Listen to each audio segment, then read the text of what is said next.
Hello students, हमारा आज का टॉपिक है डोंट केयर कंडीशन। हमने पिछले में के मैप पढ़ा था in POS form in soft form. ऐसे के मैप पे ही क्वेश्चन है। इसमें क्या आता है कि एक डोंट केयर कंडीशन आ जाती है कई बार एक्सप्रेशन में। तो डोंट केयर कंडीशन क्या आती है कि किसी भी आउटपुट में कोई भी कॉम्बिनेशन पे हमें कई जगह पे वैल्यूज डिफाइन नहीं होती। ठीक है, उस पर आ जाता है कि इस पर कोई भी कंडीशन नहीं लग सकती। ठीक है, तो उसको हम डोनेट करते हैं। डोंट केयर कंडीशन हम डोनेट करते हैं D, small D, capital D या एक्स के साथ। ठीक है, उस पर हम क्रॉस लगा देते हैं उस कंडीशन जब हमारे पास गिवन होगा एक्सप्रेशन में कि डोंट, ये जो नंबर्स पे डोंट केयर कंडीशन लगी है तो इस पर क्या होगा कि हम इसका जो आउटपुट लेवल है इसको हम डिफाइंड नहीं कर सकते। तो इसमें वैल्यू क्या हाई है या लो है या 1 है या 0 है, इसको हम डिफाइन नहीं कर सकते। ठीक है, तो इसका एक्सप्रेशन जब भी हमारे पास क्वेश्चन में डोंट केयर कंडीशन आएगी तो उस पर हम क्या लगा देंगे, एक्स लगा देंगे। ठीक है, तो अब इस कैसे सॉल्व करते हैं उसका एक क्वेश्चन देख लेते हैं। जैसे कि आप ये क्वेश्चन दे दिए, सिंप्लीफाई द एक्सप्रेशन यूजिंग के मैप। उसको सिंप्लीफाई करो, फिर उस पर इम्प्लीमेंट करो नैंड गेट का। नैंड गेट को यूज़ करके उसके सर्किट डायग्राम बनाना है। तो इसको सिंप्लीफाई करेंगे एक्सप्रेशन। अब देखो एक्सप्रेशन में एक तो ये चीज़ दी है, एक डी दी है। डी मीन्स कि डोंट केयर टर्म्स दिए हैं। तो अब हमारे पास देखो कि फर्स्ट ऑफ ऑल हम जो भी के मैप बनाना है तो वो कितने वेरिएबल्स का, कितने सेल्स का बनाना है। तो इसमें वेरिएबल्स गिवन है 4 वेरिएबल्स, मतलब 16 सेल्स का बनेगा। पहले फर्स्ट ऑफ ऑल हम क्या बना लेंगे, के मैप।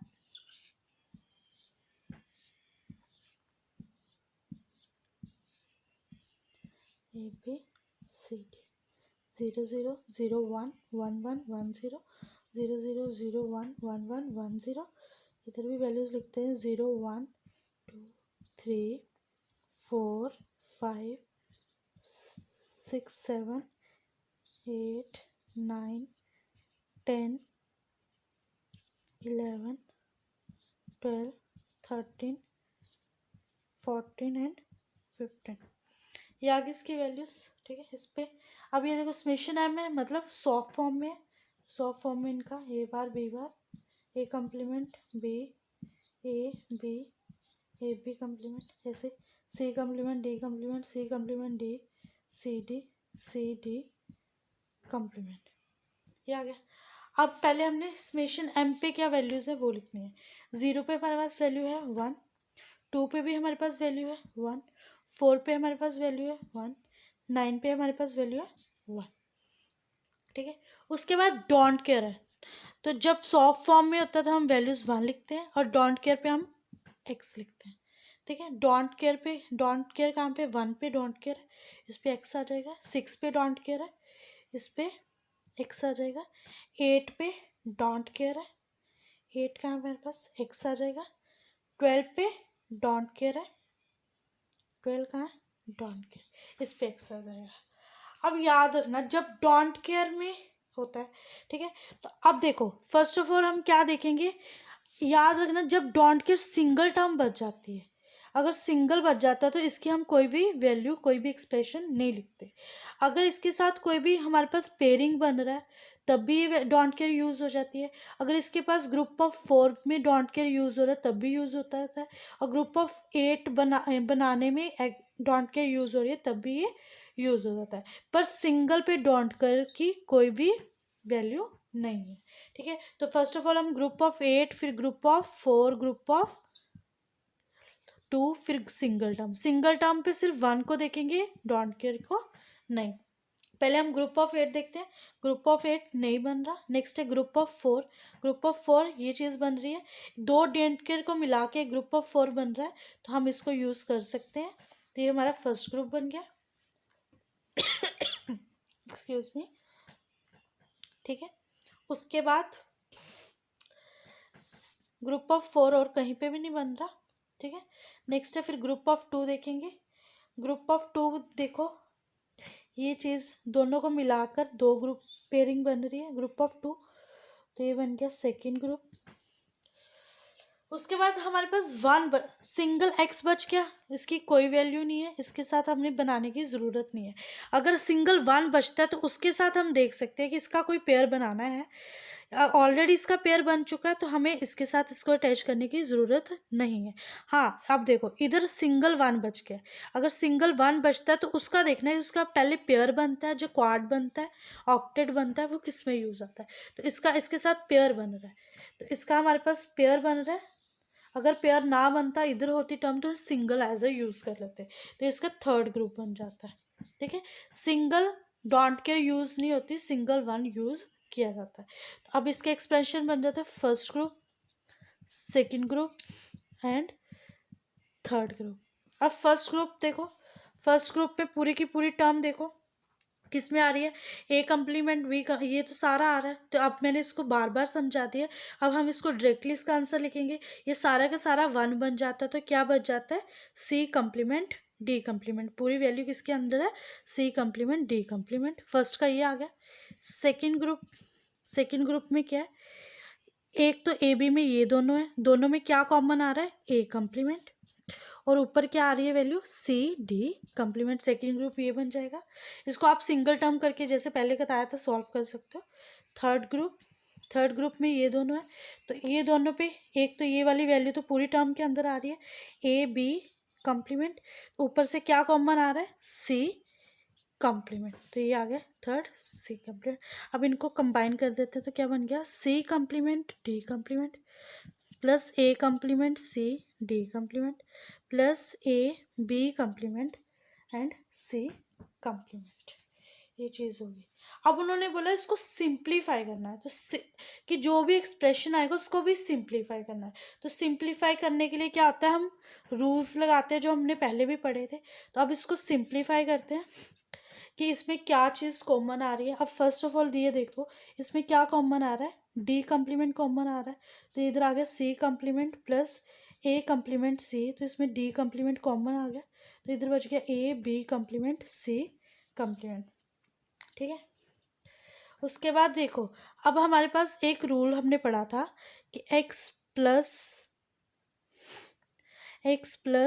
वाई जेड, तो ये किसके इक्वल होता है, एक्स प्लस वाई और एक्स प्लस जेड, ये चीज़ के। तो अब इसको तोड़ लेते हैं, तो ये बन गया C complement A complement C complement plus C, तो ये इधर डी कम्प्लीमेंट तो आ गया, इधर आ गया A B complement C complement. अब ये चीज़ देखो, सी कम्प्लीमेंट सी क्या बन गया, वन, तो इधर क्या आ गया, सी कम्प्लीमेंट ए कम्प्लीमेंट, तो इधर ये वन बन गया, तो इधर आ गया D complement A B complement C complement. तो एफ किसके इक्वल आ गया, A complement plus C complement into D complement, तो इधर आ गया A B complement C complement. ये चीज़ आ गई। ठीक है, तो अब इनको भी हम सॉल्व कर लेते हैं। ठीक है, अब इस ब्रैकेट को सॉल्व कर लेते हैं, तो इधर आ गया A complement D complement C complement D complement plus A B complement C complement. अब इनमें कोई भी कॉमन ले लेंगे तो क्वेश्चन सॉल्व नहीं होता, तो इससे हमारा ये एक्सप्रेशन सिंप्लीफाई हो गया। अब उन्होंने बोला यूजिंग इस एक्सप्रेशन का क्या बनाना है, नैंड गेट से सर्किट डायग्राम, तो अब वो बनाते हैं। अब इसका सर्किट डायग्राम बनाना सिंपल, पहले सिंगल सिंगल नैंड गेट बनाएंगे हमेशा की तरह। ए कम्प्लीमेंट आ गया, हाँ ए का ए कम्प्लीमेंट, फिर ऐसे हमारे पास ए बी सी डी सारे कम्प्लीमेंट्स हैं, तो हमारे पास पहले बी कम्प्लीमेंट भी बना लेते हैं।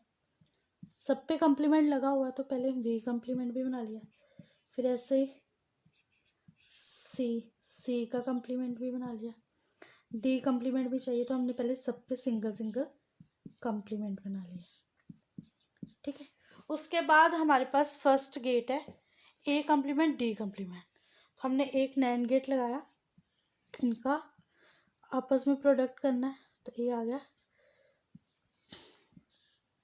ए कम्प्लीमेंट डी कम्प्लीमेंट, तो ये बन गया ए कम्प्लीमेंट डी कम्प्लीमेंट का कम्प्लीमेंट, ये बन गया। उसके बाद हमारे पास सी कम्प्लीमेंट डी कम्प्लीमेंट आ गया, तो एक और नैंड गेट लगाते हैं।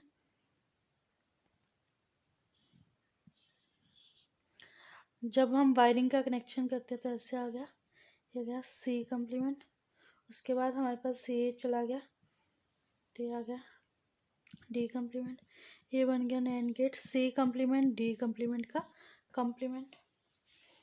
उसके बाद हमारे पास आ गया ए बी सी कॉम्प्लीमेंट। एक और नैंड गेट लगा लेते हैं, जिसमें क्या आ गया, हमारे पास ए की वैल्यू है तो हमें सिंगल ए चाहिए, है ना। हमें ए चाहिए तो हम इधर से ए ले लेंगे, इधर चला जाएगा तो ए कॉम्प्लीमेंट है, तो इधर से हमने ए को लिया, ए का कनेक्शन ले लिया, ए का कनेक्शन लिया, ये आ गया ए की वैल्यू। उसके बाद हमारे पास क्या है, बी कॉम्प्लीमेंट, तो बी कॉम्प्लीमेंट लगाएंगे, बी कॉम्प्लीमेंट। उसके बाद हमारे पास है सी कॉम्प्लीमेंट, तो सी कॉम्प्लीमेंट दिस वन इधर से अटैच किया, सी कॉम्प्लीमेंट, तो ये बन गया A B complement C complement का कॉम्प्लीमेंट। तो एक और नैंड गेट लगाएंगे, अब इधर हमने एक और नैंड गेट लगाया, तो इन सबको अटैच कर दिया, सबको अटैच किया, तो ये किसके इक्वल होता है, एफ के। तो ये आ गया ए कॉम्प्लीमेंट डी कॉम्प्लीमेंट का complement dot C complement D complement का complement dot A B complement का सी कॉम्प्लीमेंट का कॉम्प्लीमेंट।